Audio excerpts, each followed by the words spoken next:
Hi, my name is Representative Ephraim Elliott, and you've just been placed on alert.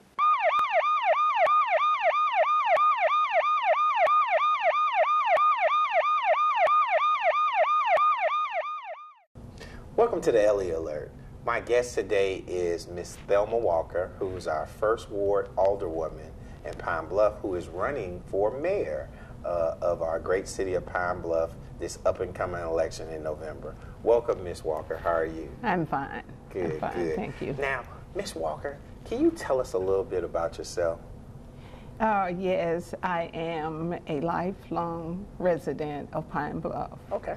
And I have owned numerous businesses in Pine Bluff, and I presently own Pine Bluff Adult Daycare, Okay. where I take care of the elderly in addition to being on the city council. Okay, now I think that's on 6th Street or what? 5th Street. 5th Street, Yes, okay. 5th and Beach. 5th and Beach, Yes, okay. so that's where I am every day. Okay. Uh-huh. So you've been a business owner in this community for a while. Yes, Okay. I have. How long have you been on the city council? I am into my third term. Your third term. Yes, I'm into my second year, my third term. Okay. Now, how long have you been in the community of Pine Bluff? Are you married? I mean, all those good things that people want to know. Okay.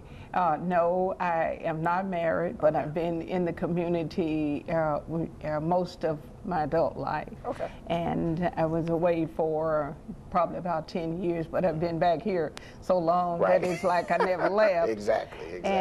But I've always been concerned about the community. I've always been community orientated and Yes, people, concerned about people. Right. Right. And really, that's how I got into the adult daycare business. Right, right. Of being concerned about elderly people. Right, right. And I know it's a wonderful business because my mother-in-law went to the daycare as well, and she loved it. And my sister-in-law and all my family said what a wonderful business that you had. So I'm familiar with that. Mm-hmm. And yes, but it's with it is not as much like a business as it is like an extended family. Right.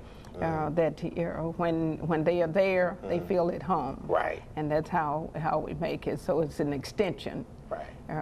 So that's it. That's great. That's great. Now let's get into the meat of it. Just briefly, if you can you tell me why would you want to be Pine Bluff's mayor? Well, I will tell you this: it was not on my bucket list. Right. Exactly. But when I'm involved in something, I give it my all, and I live it day to day, Right. and at night and everything. I live what I do, and I'm not satisfied with Pine Bluff, and if no one else was going to do it, then I need to step up to the plate and try to do it.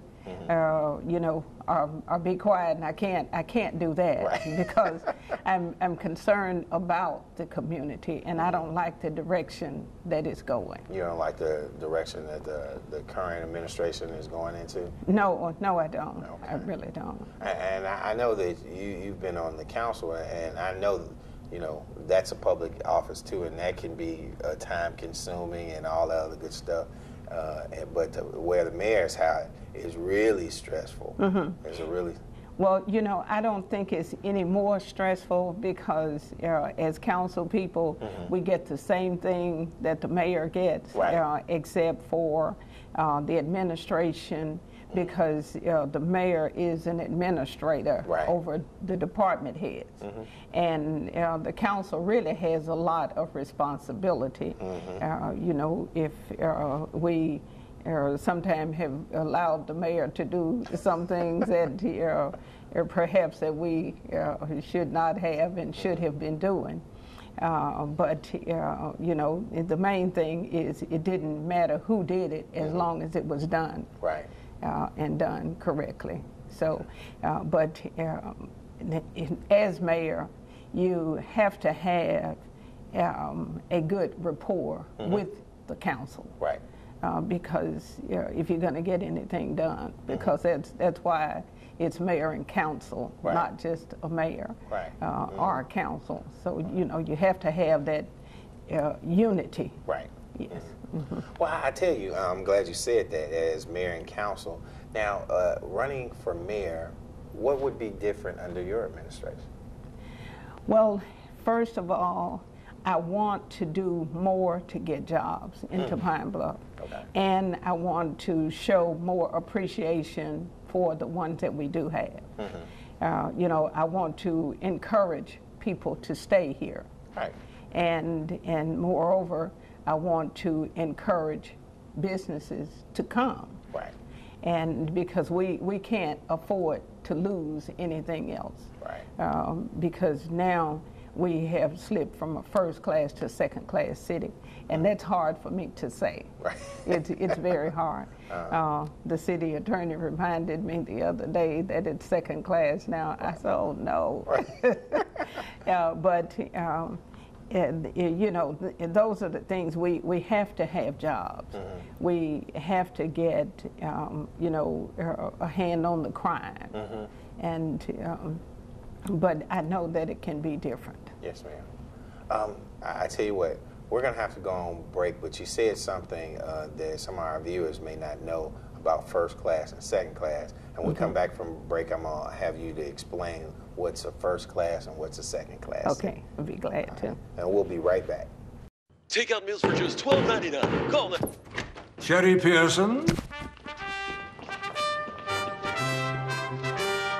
You are the sole surviving heir of the King of Montanopolis, and you are now worth $45 million. I'm rich! This can't be real. Of course it's not real. Come on. Having money isn't about luck. Like that takeout meal. Cook at home instead, you can save thousands a year. Feed me. Feed the pig.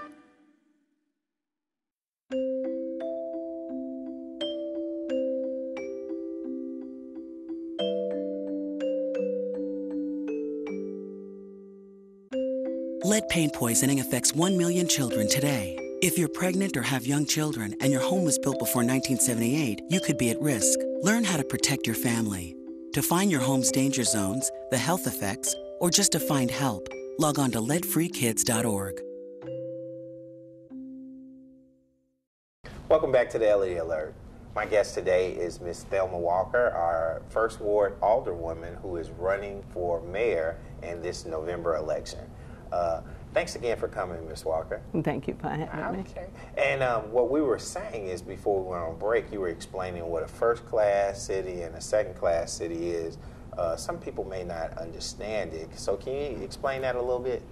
Well, you slip from a first-class city to a second-class by loss of population. Okay, and it's only by loss of population, yes, is that in reference to and the past census that we had, you know, we fell below the number. I'm not sure how many we fell below, but it was enough to put us in the second-class status. Now, with that, do we lose anything being a second class to first class, or does it even matter? Well, yes, it does matter, because there are different laws for first class and second class cities, and also it would affect government federal resources to the city, and that type of thing. So it's very important. In fact, it was hard for me to accept, but I did do some research with the help of some friends to see if a certain segment was counted, because it would have made a difference. But and they were counted, and so we did fall below. But I felt good because of the fact that I was thinking it, and I, you know, was nothing about the people that was running the census or anything like that, but it was other segments, and but they were counted, but I was satisfied then. So we've had enough people counted, and we're still a second class city. Yes. But if I'm hearing correctly, through your administration, you're going to try to get those numbers up so we can go back to first class. Yes, absolutely, absolutely. The only thing is, you know, it takes a long time. Right.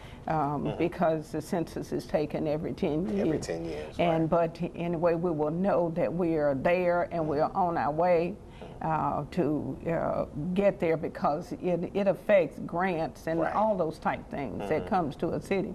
And you know, and we've already lost grants that we had and did not utilize. And under my administration, no grants will be lost, and any grants that we get will be used. Right. Right. I understand that. You don't want to turn down any money or not use any money that you're supposed to. That's true, because when you're dealing with the government, if you're given resources that you don't use, then you know they look at that, and they assume at that point that you either don't want them or don't need them, and that's not the case either way. You're right. We need them and want them. Yeah, and we want even more. Yes, absolutely. Right, exactly. And also you mentioned about the crime in Pine Bluff. What kind of things would you do to, I guess, lower the crime rate? Because they said it's been lowered, but you know, I'm not sure how true that is. And if so, being elected mayor, what would you do to even lower it more?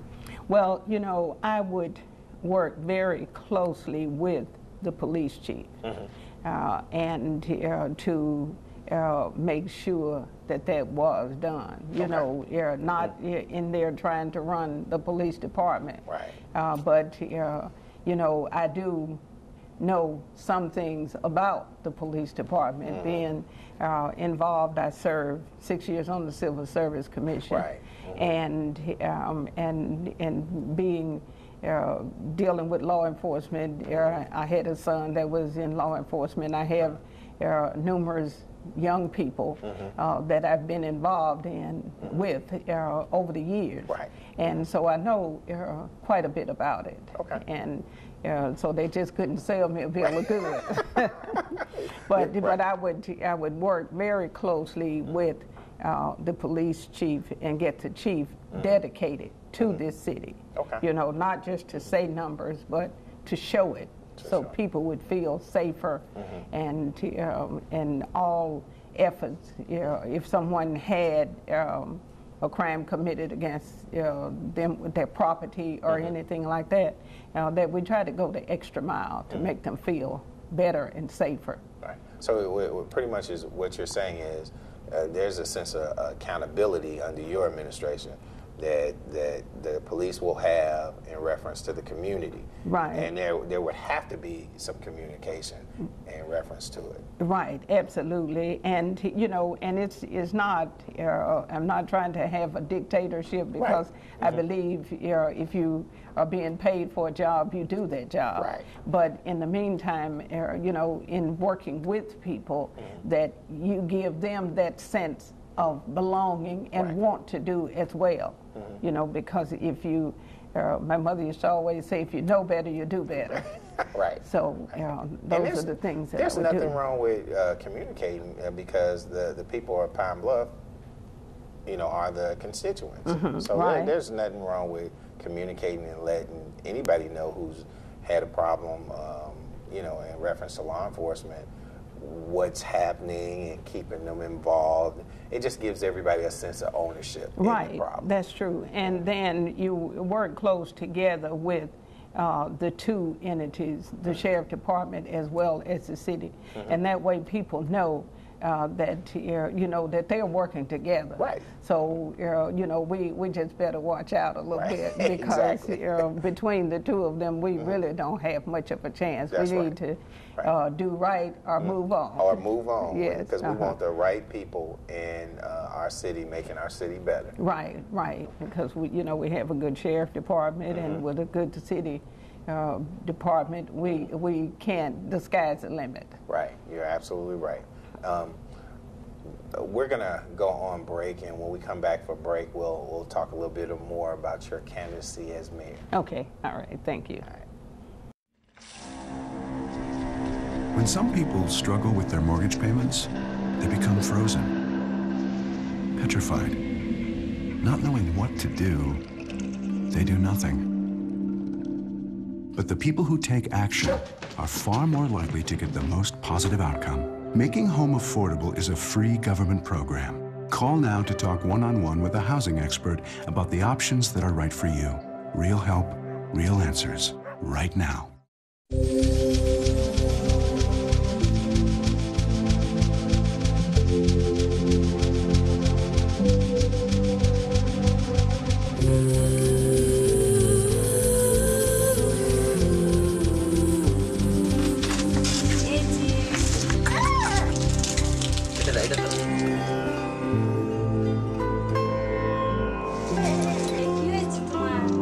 See where the good goes at goodgoes.org.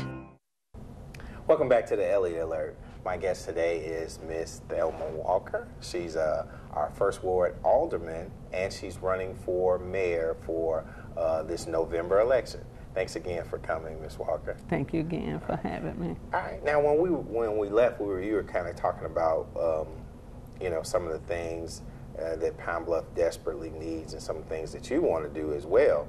And I wanted to ask you what kind of things do you want to do as the mayor that you know, you have on your agenda? I know you've been working on some things as an alderman, and I know that you're going to bring some things on the forefront. So what kind of things are you going to work on? For the last, I guess 2 years or so, that I have been working with Waste Management about household recycling. Okay. And that's a big thing in Little Rock. Right. And it's a big thing across the across the nation, really. It's a big thing, yeah. And so that will bring us into the 21st century, yes, right. yeah. Like if we're not a first class, we don't have to act like we're not. Exactly. We're going to act like we're first class. But I'm very excited about that because I had some communication with some of the people at Waste Management a couple of weeks ago. Right. And they told me that they would be getting with me soon. And it will be a great enhancement to the city, and I think it will start our young people into knowing about going green and being and recycling, and it'll clean up the city as well.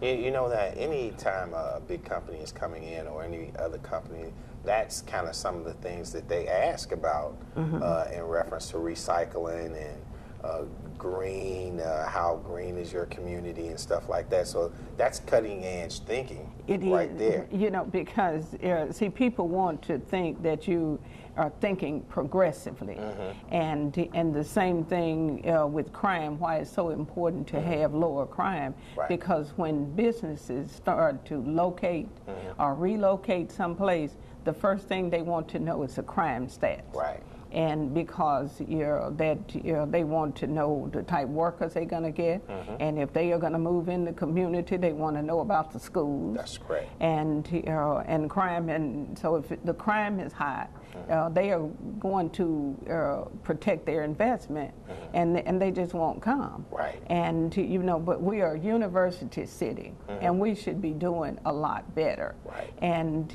you know, this university, it should be filled to the capacity of students.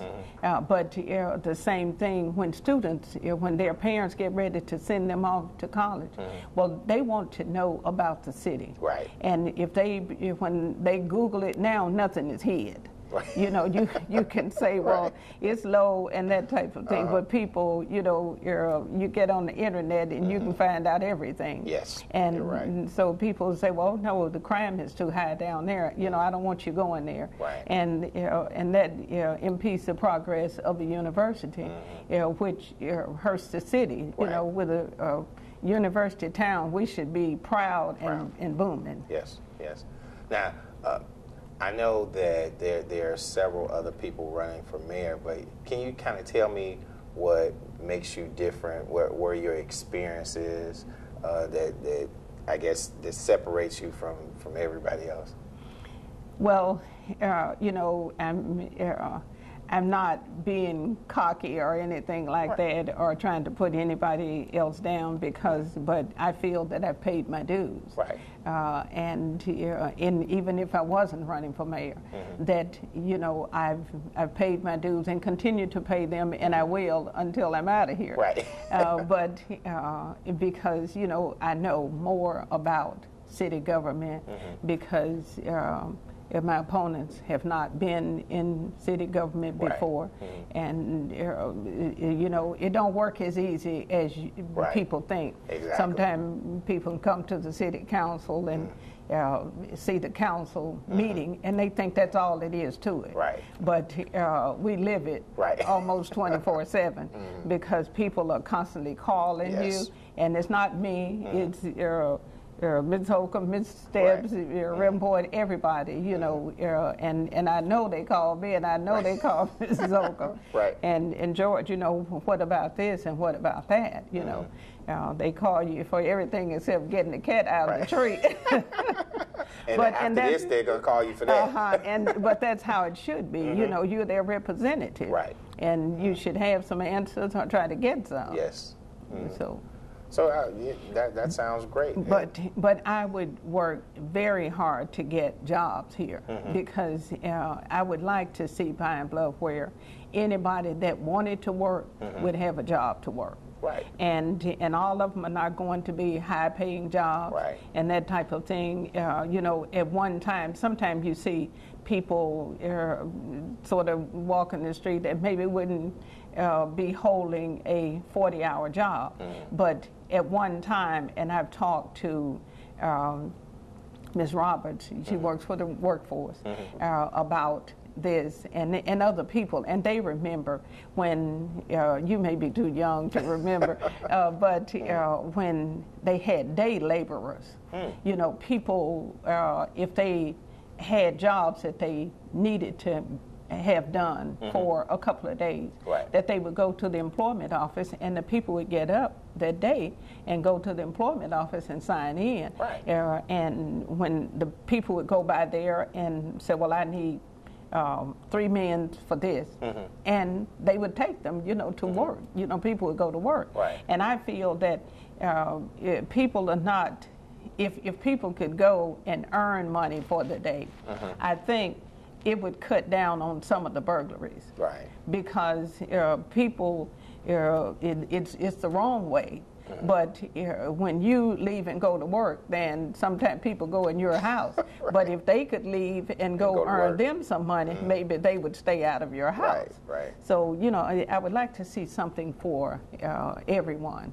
And I would like to see some high-paying jobs come in here when these young people graduate from the university. All of them should not have to leave. Some of them are going to want to leave. They want to leave and spread their wings and see what's out there.